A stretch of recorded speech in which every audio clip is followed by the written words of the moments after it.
Saludándole en el amor del Señor, deseando ricas y abundantes bendiciones del cielo hacia sus vidas. Ha llegado la hora de compartir el devocional, el pancito diario de vida que tanto bien hace a nuestras almas. Hoy corresponde nuestra sección Sabiduría Bíblica. En esta sección, Dios nos da principios de sabiduría, consejos de sabiduría y aplicaciones prácticas de sabiduría para poder vivir la vida cristiana bajo el temor reverente de Dios, que a fin de cuentas será lo que nos proyectará hacia la meta. Y respecto a la sabiduría bíblica del día de hoy, quiero que meditemos un momento en la voluntad de Dios. ¿Ha pensado usted cuán importante es conocer la voluntad de Dios, aceptarla y movernos conforme a ella?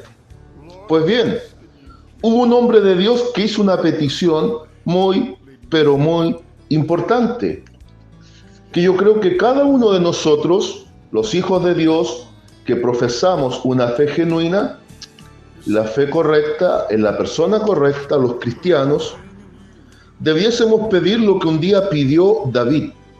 Acompáñenme a la escritura, vamos a Salmos, capítulo 143, versículo 10. Salmo 143, 10. Y voy a leer la palabra de nuestro Dios en el nombre del Señor Jesucristo, y dice de la siguiente manera: enséñame a hacer tu voluntad, porque tú eres mi Dios. Tu buen espíritu me guíe a tierra de rectitud. Amén. Este salmo es una súplica, una rogativa de David respecto de liberación y dirección. Entonces ya podemos entender que conocer, aceptar y aplicar la voluntad de Dios de manera correcta nos va a liberar de muchas cosas, nos va a librar, pero al mismo tiempo nos va a dirigir, nos va a direccionar por el camino correcto. Y es muy llamativo cómo hace esta súplica: enséñame a hacer tu voluntad. Por lo tanto, vamos a meditar bajo el título: es de sabios hacer la voluntad de Dios. Es de sabios hacer la voluntad de Dios. La pregunta sería: ¿conocemos cuál es la voluntad de Dios? ¿Sabemos con certeza hacia dónde apunta la voluntad de Dios? E incluso podríamos hacer una tercera pregunta: ¿nos gusta hacer la voluntad de Dios? ¿Qué es la voluntad de Dios? Podemos resumirla así: la voluntad de Dios es el buen deseo y la inclinación de Él para salvarnos. ¿Lo escuchó? Es el buen deseo, es la inclinación de Dios para salvarnos. En otras palabras, la voluntad de Dios siempre va a ser a favor nuestro. La voluntad de Dios va a ser como una herramienta que Dios va a usar para guiarnos, para proyectarnos, para guardarnos, para protegernos, para bendecirnos. La pregunta también sería: ¿por qué no nos gusta? ¿Por qué no la hacemos? ¿Por qué no la aceptamos? Lo que pasa, amados, es que muchas veces, por no decir prácticamente siempre, la voluntad de Dios es muy, pero muy diferente a nuestros deseos e inclinaciones. Los dos fundamentos básicos de lo que es voluntad es inclinación y deseo. Cuando hablamos de inclinación, significa que la voluntad tiene que ver con decisiones, para dónde se inclina la balanza. Y cuando hablamos de deseos, es principalmente los anhelos que tenemos respecto a ciertos asuntos. Nuestra voluntad humana, producto del daño del pecado, siempre va a ser contraria a la voluntad de Dios. Nuestra voluntad humana, incluso en algunos aspectos, es autodestructiva. La voluntad humana se va a mover en base a pensamientos que muchas veces son corrompidos, que va a llevar a tomar decisiones que son incorrectas y que finalmente van a traer perjuicio, incluso en casos más graves, destrucción. Pongamos el ejemplo. ¿Qué pasa con aquel que está en algún tipo de vicio? Ya su voluntad está rendida a la adicción que está sobre aquella persona. Y en el vicio o en la adicción que sea, no solamente lo más común, que siempre vemos el alcohol y la droga, también la promiscuidad, ese hombre que no puede estar sin distintas mujeres, o las mujeres que no pueden estar sin distintos hombres, la ludopatía, aquellos que tienen la adicción a todo tipo de juegos, donde han perdido casas, herencias, dinero, recursos y una vida en pos de una ilusión vana. Ahora, ¿cómo es la voluntad de Dios? La misma Biblia responde. Voy a parafrasear Romanos capítulo 12, versículo 1 y 2. El apóstol Pablo aconseja a las comunidades cristianas de Roma, dado, y hay que entender, estaba en el centro del paganismo. Roma era la capital del mundo en aquel tiempo, y hay que imaginarse qué cosas debieron enfrentar las comunidades cristianas en Roma. Entonces Pablo le escribe y le dice, miren, no se transformen, no se conviertan al sistema corrompido. No os conforméis a este siglo, no se transformen al sistema corrompido. No os conforméis a este siglo, sino transformaos por medio de la renovación de vuestro entendimiento. No se conviertan al sistema, no vayan en pos de los vicios y los pecados del sistema, sino que muten, transfórmense en genuinos hijos de Dios, para que comprobéis, dice Pablo, cuál sea la buena voluntad de Dios agradable y perfecta, para que comprueben, para que vivencien, para que experimenten de manera objetiva, no solo subjetiva, no solo lo que usted y yo creamos, sino lo que la Biblia plantea y lo que Dios ha determinado, para que comprobéis.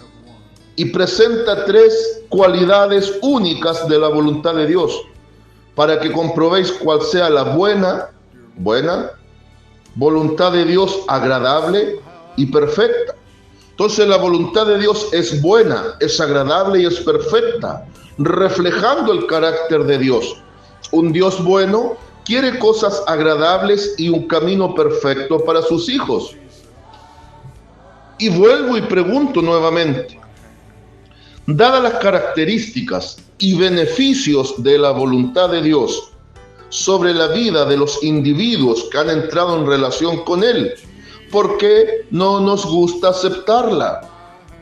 Es porque no hemos aprendido a hacer lo que hizo David. Enséñame a hacer tu voluntad, porque tú eres mi Dios. Mire, qué tremendo. Palabras tan sencillas pero profundas en calibre y alcance. Enséñame a hacer tu voluntad, porque tú eres mi Dios. Dios todos los días nos educa respecto de su voluntad y no nos damos cuenta o no queremos aceptarlo. Aún las cosas negativas, el apóstol Pablo en Romanos 8:28 nos dice que son parte de la voluntad de Dios. Porque dentro del concepto voluntad de Dios también está la idea del propósito de Dios. La inclinación y el deseo de Dios es llevarnos a cumplir su propósito. Y es aquí donde entra el conflicto en acción.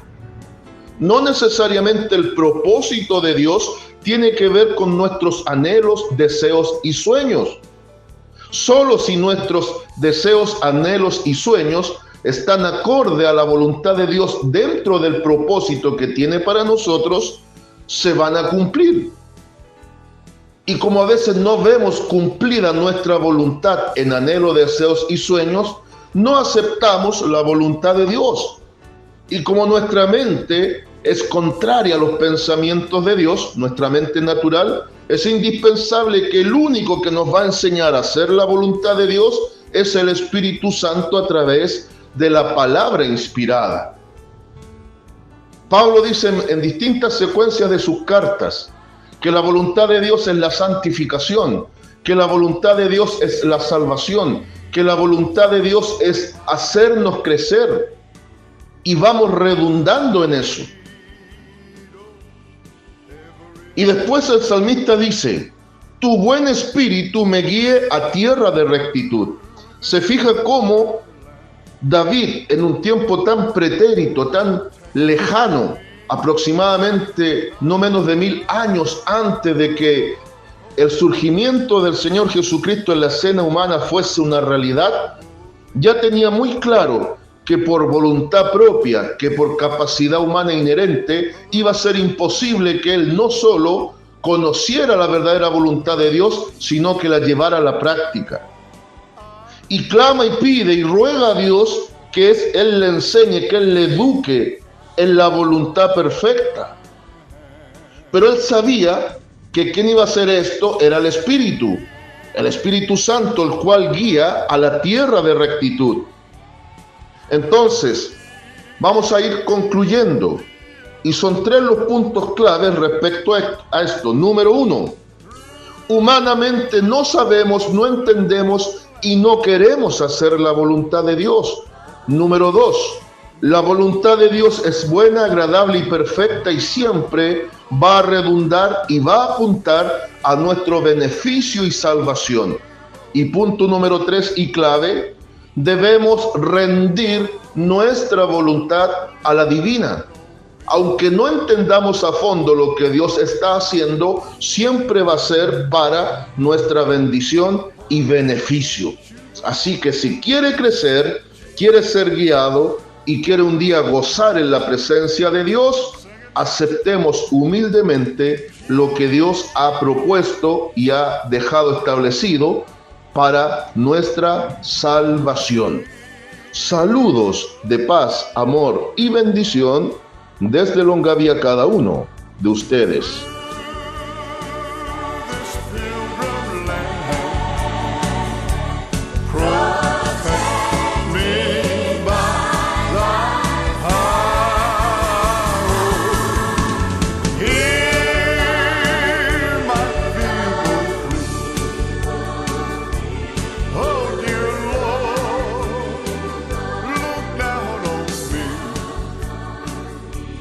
When I